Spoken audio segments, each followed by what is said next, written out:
கர்த்தருடைய பரிசுத்த நாமத்திற்கு மகிமை உண்டாவதாக.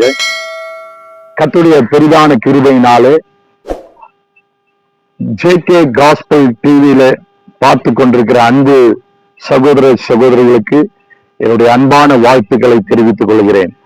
இந்த கால வேளையில இந்த சத்தியத்தை கேட்கிற ஒவ்வொருவருக்கும் கர்த்தர் தாமே ஆசீர்வாதத்தை கொண்டு வருவாராக.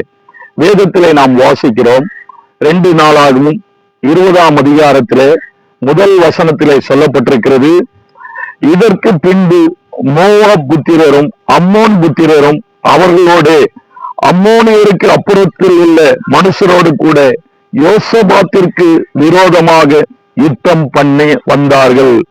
அன்பான தேவனுடைய பிள்ளைகளே, 2 நாளாகவும் 20ஆம் அதிகாரம் 1ஆம் வசனம் சொல்லப்பட்டிருக்கிறது, அம்மோன் புத்திரரும் மோவாப் புத்திரரும் யோசபாத்துக்கு விரோதமாய் யுத்தம் பண்ண வந்தார்கள். எனக்கு அன்பான தேவனுடைய பிள்ளைகளே, யுத்தம் என்பது எல்லாருக்குமே தெரியும், ஒரு கலக்கத்தையும் ஒரு பயத்தையும் உண்டாக்கும். அந்த யோசபாத் ராஜாவுக்கு ஒரு பயத்தை உண்டாக்கினது என்று நாம் பார்க்கிறோம். அந்த 1ஆம் வசனத்திலே பார்க்கிறோம், 2 கூட்டத்தாரும் யோசபாத்துக்கு விரோதமாய் யுத்தம் பண்ண வந்தார்கள். எனக்கு அன்பான தேவனுடைய பிள்ளைகளே, யுத்தத்தை பண்ணுகிறவர்கள் எதிரியான சாத்தானுடைய பிள்ளைகளாய் இருப்பார்கள். ஆனால் சமாதானத்தை உண்டு பண்ணுகிறவர் நம்முடைய ஆண்டவராகிய இயேசு கிறிஸ்து. உங்களுடைய வாழ்க்கையில யுத்தங்களும் ஓயாத சண்டைகளும் பிரச்சனைகளும் வந்து கொண்டிருக்கிறதா?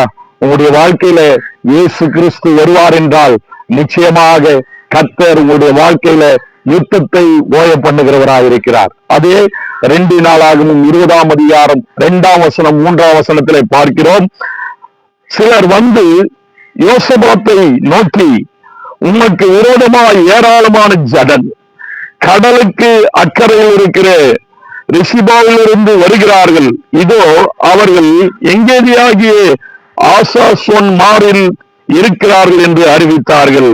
அப்பொழுது யோசபாத் பயந்து கர்த்தரை தேடுகிறதற்கு ஒருமுகப்பட்டு யூதாவெங்கும் உபவாசத்தை